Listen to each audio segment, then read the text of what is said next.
You might have realized I am in the same hoodie as the previous two videos that I've uploaded. That's because I'm recording these all on the same night, same hour even. And I just want to say I'm in a yapping mood. That's it. I've wanted to make this video for a little bit, especially after the three Drake albums. That is just actual slop of music.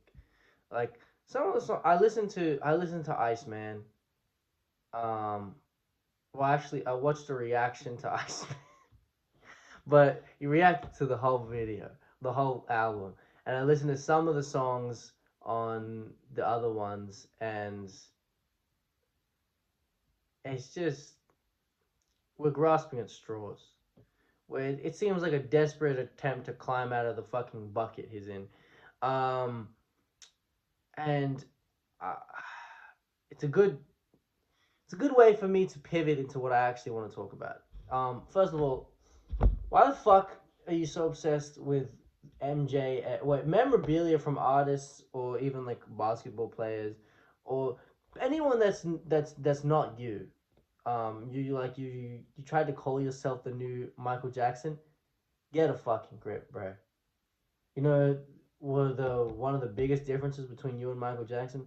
Michael Jackson wasn't trying to be anyone else but Michael Jackson. You're trying to be literally everyone else but yourself. Um, and that doesn't make for good art. It's inauthentic. That is my biggest issue with Drake. He's probably a pedophile. No, he kind of is because there's like documented. There's that video of him kissing fucking 17-year-olds on stage when he was like 26 or whatever, or 26, 7 or something. I don't fucking remember how old he is, but he was in his late 20s. So that's weird. And the rabbit hole probably goes deeper. But my biggest issue with Drake, the artist, is that his art is inauthentic. It's not sincere.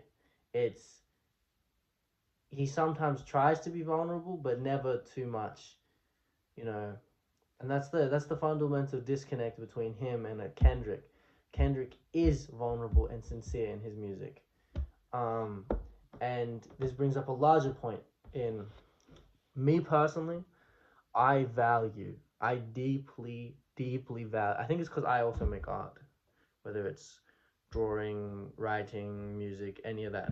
I make that. I'm a nobody for any of you Drake, OVO, Glazers come after me. No, I don't like Drake. Never liked Drake. Haven't liked Drake before the Kendrick shit because his art seems inauthentic and it's not sincere and all that shit. Um, but me myself, I am broke. I am a nobody, but I can still have an opinion. Um, but yes, as someone who makes art, I deeply value art that is intentional and that is sincere. And when I say intentional, that doesn't mean like if we're talking, let's say hip hop.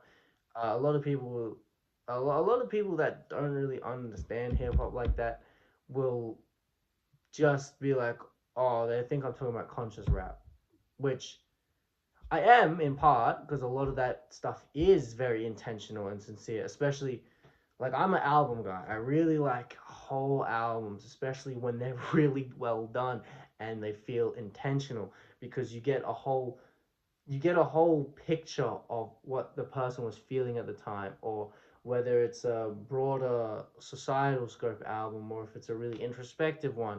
You get a glimpse into what they're feeling, what they were putting down on that page. Drake has never made anything like that.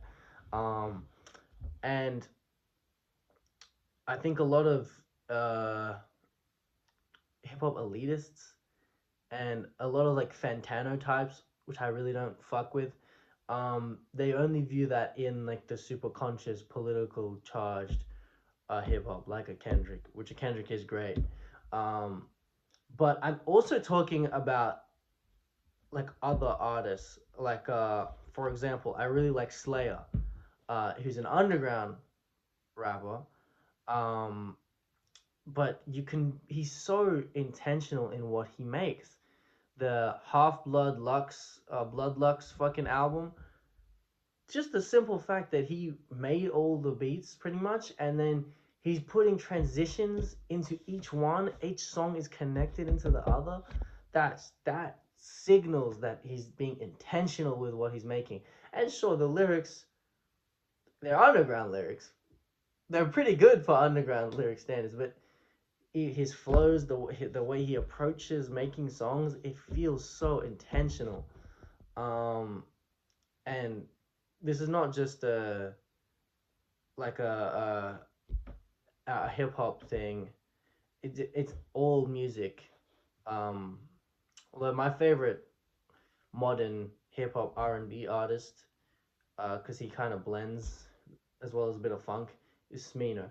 And literally every project he's made is intentional. It feels so intentional. Like Black Swan is his best in my opinion.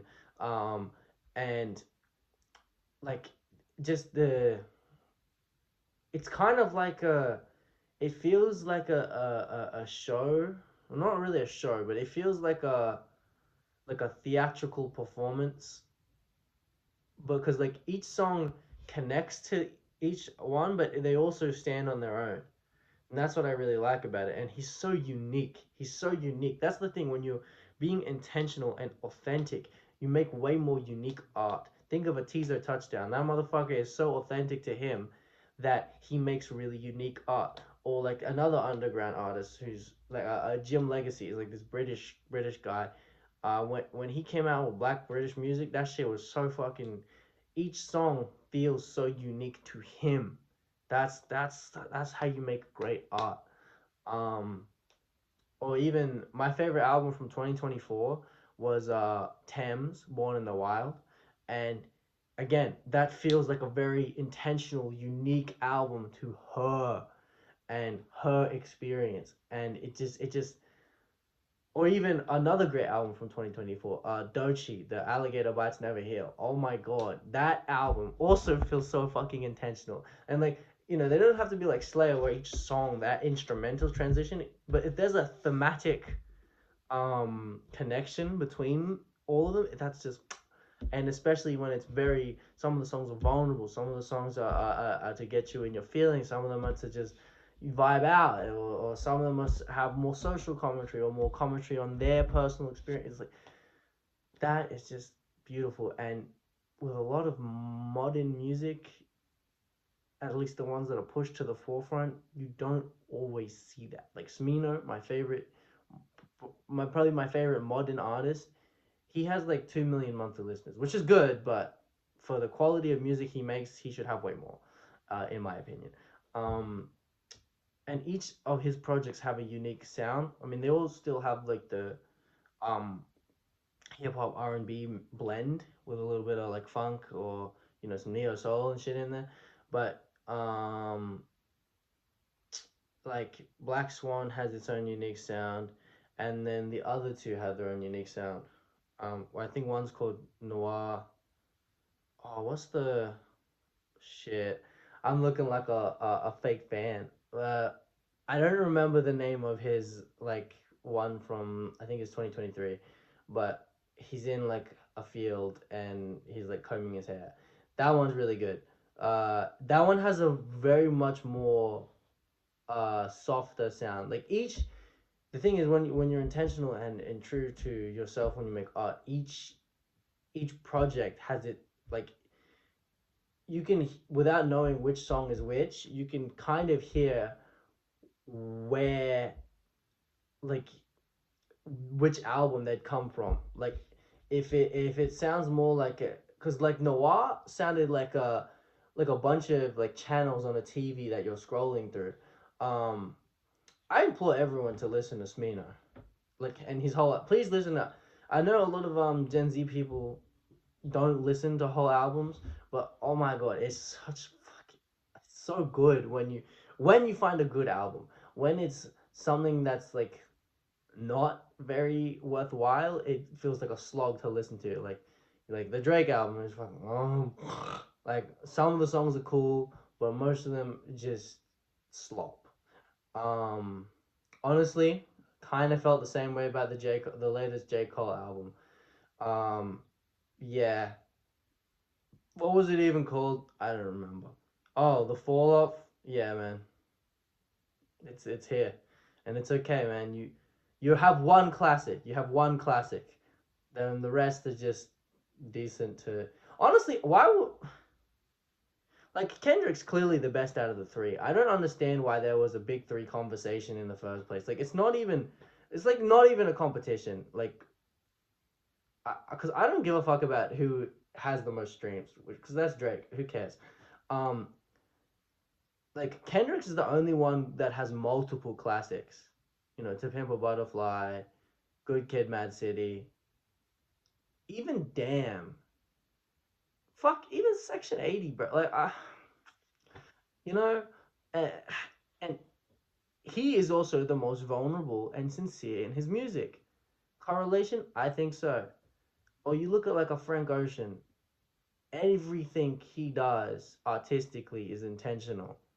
Blonde, fucking one of the best albums ever, and that is just every song, it just fits. And even the transition during nights, how it's like directly halfway through the album, and then you get these more like deeper cuts. It's that's just mwah, chef's kiss. uh but yeah, and even in shows or movies, when something is authentic or intentional, you feel it. Like one of my favorite shows is Atlanta, and you know, Mr. Mr. Donald Glover is kind of weird in many ways. Uh, but fuck, man, he can cook when it comes to art, especially in Atlanta. Holy shit! Like it really balances like surreal shit with real shit, and you can tell that that was intentional. Um, what's another one? Oh yeah, Sinners came out last year. That is a very intentional movie, and it's also a very unique movie in the fact that it's one of like the only original screenplays to do that well in recent times, and I think that speaks to a broader issue in both music and movies, that people don't want to be sincere or intentional or come up with original concepts. And when you see something like that, because of the era we're in, it's so refreshing. It's literally like a, a cold glass of water at like 3 a.m. It's the most fucking refreshing thing ever. Um, and I think in this generation, it's a lot easier to be discouraged because there isn't a lot of that. But if you sift through all the bullshit, you find the gemstones. You find stuff like that that feels intentional, that feels authentic, that feels original, that feels like a new idea. Like going back to Drake, his shit is so derivative. That's why he's a symptom of the product of his time and the current landscape we are in for music and entertainment. Period. Uh, he just isn't unique nor talented enough to make something that's super original. So he just takes and takes and takes. That's why he does the shitty Jamaican accent. That's why he does the shitty UK accent. That's why he does the shitty Atlanta accent. Like he's too afraid to be sincere, or he knows he's not good enough, so that he just doesn't do it. Um, a lot of pop artists are like that too, especially K-pop. I think I talked about why I don't like K-pop. They just copy off R&B and neo soul, and now Amapiano. Like Tyler's Water dance, with the song Water got really popular. Also, I really like Tyler, her music. Shout out to Joe Buck. Yeah. Uh, they never have to put you down from Joe pressing me now. Anyway, sorry. Uh, yeah. So the dance, I think it's called Bugatti. Um, got really popular from water. I mean, it was already big in South Africa, but it got big, and then the K-pop motherfuckers started imitating it because they love doing that.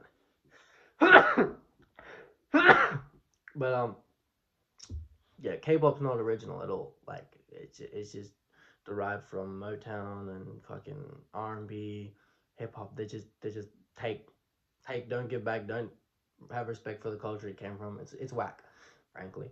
Um, but pop is a similar way, but I don't really listen to pop like that, so I can't comment as much as like R&B or honestly, R&B isn't in the best place it could be right now.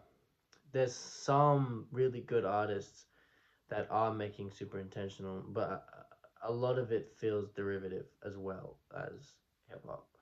Um,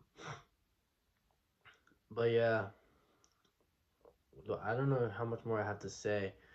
I I still have more thoughts, but they're just like circulate around my brain. Uh, yeah. Mm, I think that's probably it. Anyway, bye bye.